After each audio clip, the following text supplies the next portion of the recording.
Rajakor agulini Edinogoro police line tongo. Police line no kabangmano quarter tongo. A quarter rogo administration tangbedegni kochuk thaini naikol nai rogbo tongo. Fiaba gedegma shalromoi police line quarter ro thangfai lama deramungo kalaizak. Kahamke naikol mung kerini bagai a lama te kebo himui manya angui tongka. Administration tangbedegni simi a lamas namna ni bagai waire wai Agartala Purnegamte PWD tangbedeg gobo saklaizaka. Paithago fashalo kochuk thaini bodolno loge teiwe Edinogorni police line quarter thangmani lama naina ni bagai thangka Agartala Pur Nigam ni mayor eba MLA Dipok Mozumdar mayor na karibo thangka deputy mayor Monica Das Dotto administration tangbedeg ni police okra naikol nai Maniklal Das Agartala Pur Nigam ni commissioner DK Chakma PWD tangbedeg te AMC kusuk thaini naikol nairok ulo kok thumthumnar ni buskango mayor eba MLA Dipok Mozumdar saklaika osamataini ulono Agartala Pur Nigam te PWD tangbedeg ni loaisi mangbai lamani সামঙ্গ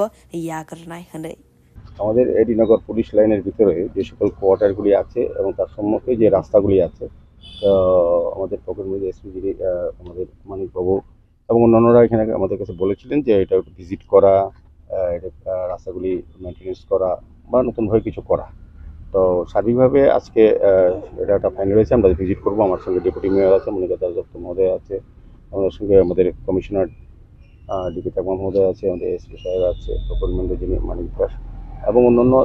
পূর্ত দপ্তরের super engineer executive engineer অন্যান্য আধিকারিকরা আমাদের আগরতলা পৌর নিগমের executive engineer সহ assistant কমিশনাররা সার্বিকভাবে totally একটা উচ্চ পর্যায়ের টিম যেটা আমরা আজকে ভিজিট করেছি এবং এটা আমরা দেখেছি তাদের যে দাবি বা তাদের যে বলা যে রাস্তাটা সংস্কারের অভাবে ধুঁকছিল এবং খুবই করুণ অবস্থা এটা প্রায় 2.30 প্রায় হবে দুইটা পার্ট এটা নেওয়া আছে একটা এএমসি একটা পূর্ত দপ্তর মিলে আমরা চেষ্টা করব সার্বিকভাবে রাস্তাটা যাতে সংস্কার করা যায় পুজোর আগে করা সম্ভব হয় না পুজোর পরে করবো কিন্তু সাময়িকভাবে যাতে মেনটেন্যান্স করা যায় আমি পূর্ত দপ্তরে যারা আধিকারিক আছেন তাদেরকে অনুরোধ করেছি তারাও সম্মত হয়েছেন করার চেষ্টা করবেন আর পুজোর পরে আমরা এএমসি এবং পিডব্লিউডি মিলেই ডিভিশন 5 বোধ না তারা মিলে আমরা আলোচনা করে রাস্তা করে দেবো সার্বিক এই এলাকা যারা বসবাস করে কোয়ার্টারে যারা অধিবাসী আমাদের আরক্ষা দপ্তরে যারা দিন রাত আমাদের সরকার এবং মানুষকে জনগণকে রক্ষা করে সমস্ত প্রয়োজনীয় কাজ করে তাদেরও যাতে সুন্দরভাবে ভালোভাবে থাকতে পারেন রাস্তা ব্যবহার করতে ভালোভাবে সেই দায়িত্ব কিন্তু আমাদের এএমসি এবং আমাদের রাজ্য সরকারের বিভিন্ন দপ্তরের তো যাই হোক আমরা চেষ্টা করব রাস্তা দ্রুত সংস্কারের জন্য ব্যুরো রিপোর্ট কক্ষরান।